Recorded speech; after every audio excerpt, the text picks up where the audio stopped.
This is not going to take 45 minutes. It might take about 25 to 30 minutes. What we're going to do tonight is we're going to analyze a song. It's going to analyze a song that talks about pride, that talks about arrogance, and it talks about a man having a conversation between himself and Jesus. And so, if you would please turn your songbooks to number 395. The title of the song is Follow Me.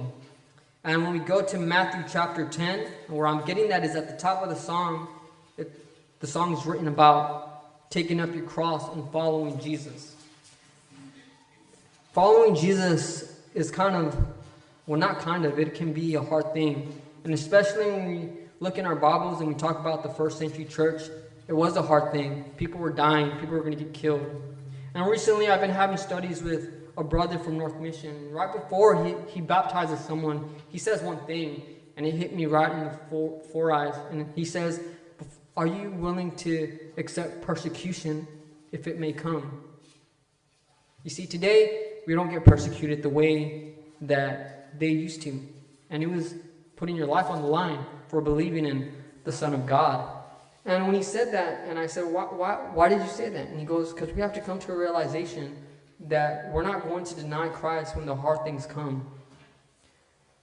No one's ever told me that. You see, I've been taught that when we accept Jesus and we come to church, we're doing what he has prayed for in the Garden of Gethsemane. But it wasn't until recently BC gave a lesson. The lesson was, I believe it was last Sunday. He's given so many good lessons, I can't remember the title, but the title was Ecclesia. And in the chapter of Luke, the last chapter, Jesus' disciples are watching Jesus ascend to heaven, and they're staring up at the sky. But then an angel comes and says, what are y'all doing? And they're saying, we're trying to find Jesus. And he says, don't stay here, go. And so I've been thinking in my personal life, my personal prayer on a daily basis, I want to not just come to church, I want to be the church. But life can get hard, it can get busy. And my brother Sebastian has been talking about life gets busy. Sebastian says these things because Sebastian has made some grown-up moves. He's gotten married, he has his own house, he started his own business. That takes time and takes a lot of energy. And sometimes we can forget what's really important, what should really be in the front of our minds. Not the back of our minds, but the front of our minds. See, this song is about a man who says, I've done a lot for the Lord. I've left so many things behind. I've sacrificed many great things. And I believe we all, in a way, have made some small sacrifices. But sometimes, when we just say these things in our heads, we can kind of become arrogant, a little bit prideful. So let's read verse number 1 of this song. In the first part of the song, the man's talking, and in the chorus, Jesus answers. Verse 1, I have traveled down a lonely road, and no one seemed to care. The burden on my weary back, bowed me to despair. And I have often complained to Jesus how folks were treating me. And then I heard him say so tenderly, and then Jesus speaks, my feet were also weary upon the Calvary road. When I was carrying that cross, it became so heavy, I fell beneath the load. But Jesus takes it a step further and says, be faithful, weary pilgrim. The morning I can see. Just lift your cross and follow close to me. Jesus takes it a step further and says, yes, you have been struggling, but continue to carry your cross and come follow me. Let's continue into verse 2. I work so hard for Jesus. I often boast and say, I've sacrificed a lot of things to walk the narrow way. I gave up fame and I gave up fortune. I'm worth a lot to thee. And then I hear him say so gently to me, and Jesus says, I left the throne of glory, and I counted it loss. My hands were nailed in anger upon a cruel cross.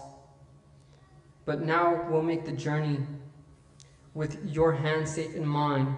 So lift your cross and follow close to me. Verse 3. O Jesus, if I die upon a foreign field someday, 'twould be no more than love demands, no less could I repay. No greater love hath mortal man than for a friend of mine to die. And these are the words he gently spoke to me. If just a cup of water I place within your hand, then just a cup of water is all that I demand. But if by death to the living they can thy glory see, I'll take my cross and follow close to thee. I learned this song while I was in school, and at first we sing songs and the tune can be catchy. And one of my favorite songs is Send the Light, and I'll sing that all day and all night. I didn't know what it meant though, but it's about the Macedonian call, and Paul's about to go and do that. And we have songs like that, anthems, the famous Church of Christ anthem is there is beyond the azure blue, our God, he is alive. And we sing that song, and it sounds amazing. And we know that we're the church. But this song hit different because it's about Jesus talking to someone personally and saying, yes, I know that you have suffered and I know that you have sacrificed. I do understand you. Let me tell you how I understand you. When I read the account of him being nailed to the cross and he's just asking for a cup of water, and a cup of water is all he demands, he does not get that cup of water. We all know what he gets. And I like the part in verse 2, going backwards now, when someone says, I worked so hard for Jesus and I gave up fame and fortune.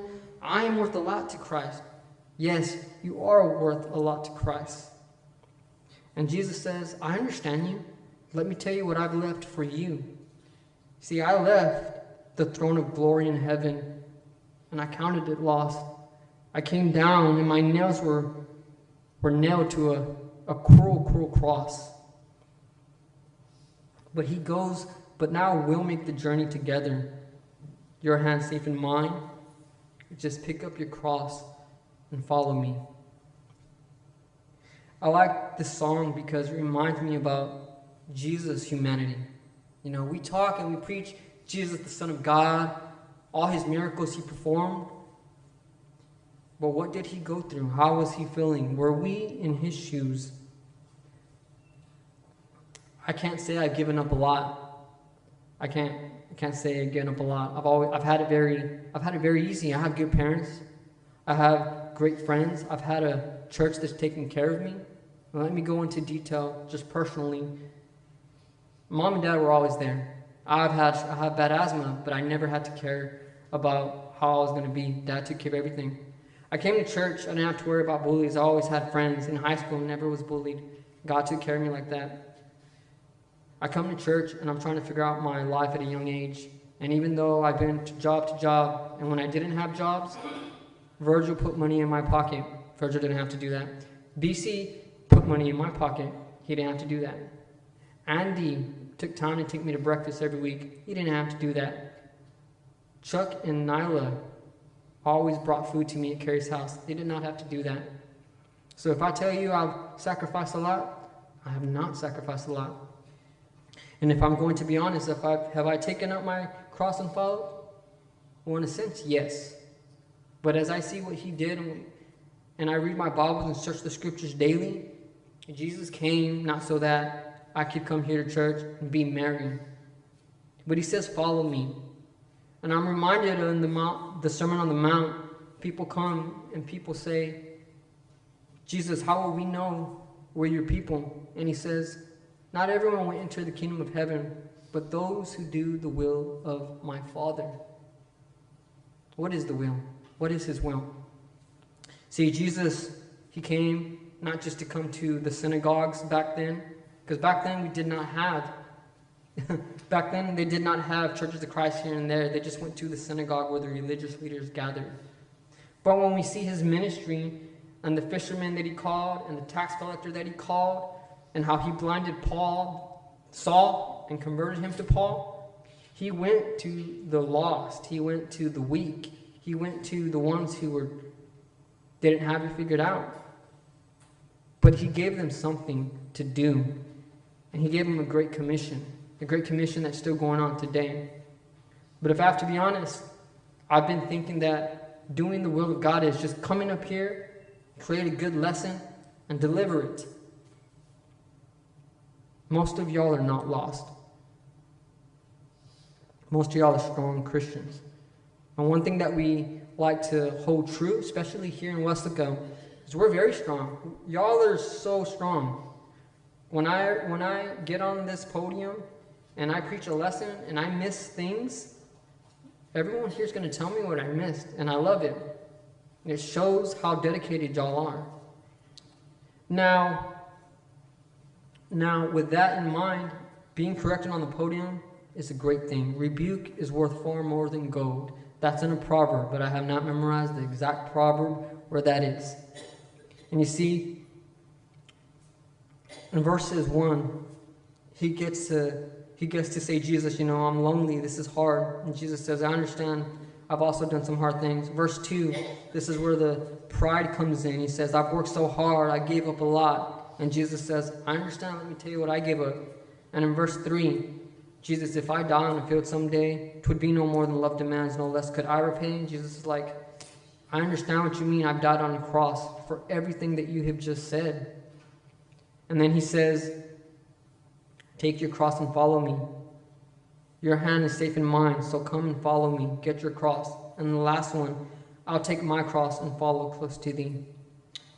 Verse 3, in the last part, I'll take my cross to follow close to thee, is not Jesus. It's the man understanding everything that he just spoke to him. I'll take my cross now, and I'll follow close to you. A question I've been asking myself, have I been taking my cross and following the Lord? You see, I can come and I can preach a sermon, but if I go back home for the rest of the week and I don't share what I have learned with anybody else, well, then I'm not doing the Lord's will. One thing that I learned, and it hit me hard in the face this past Sunday, BC says in his sermon, and I'm not buttering up BC, it's just these are things that have hit my heart. People don't want Bible scholars yelling down their necks. We don't need that. That doesn't save people. But what people care about is, hey, there's a God that loves you. There's a Jesus that loves you. There's also a Satan that hates you. There's also a Jesus that has provided a way for you to be redeemed. Simple things you can say. Simple things you can show someone. This past Monday, I went to a Bible study. It was BC, Barbie, and I. We went to a man's house named Bobby. Bobby is a really cool guy, super humble. But I met a man and woman named Amalia and Beto. Beto doesn't want to go to church, but his wife Amalia has been praying for 40 years for her husband to go to church. And Bobby goes and says to Beto and Amalia, you come to my house is your home, and we'll have a study, simple study, and you'll know that God and Jesus love you. When I met Beto had no idea who I was, but Beto says, hey, what's your name? I said, I'm PJ. He goes, well, I'm Beto. Welcome here. You're loved. This is your home. He said that in someone else's house. He said that as a man who hasn't been faithful to the Lord, but because of one small act that a man in the congregation did, he is now on the verge to being baptized. Didn't take a Bible scholar. It didn't take some great act. It just took an act of kindness from a very humble individual. It just took one little, hi, how are you doing? Do you know God? Do you know Jesus? It took really simple things to do. You see, this song talks about the hard things Jesus did. And because of the hard things that he did, we're able to take up our cross and follow him. You see, when I first heard this song, I was like, wow, that's a really pretty tune. But when they explained it to me, I cried. It was really hard to hear. Because in my life, I've complained to Jesus and said, man, things are lonely. There's not a lot of people like me. And I have said, man, I'm trying to figure out life, what I'm meant to be, to do. I gave up a lot, But Jesus has said, I know. Let me tell you what I left.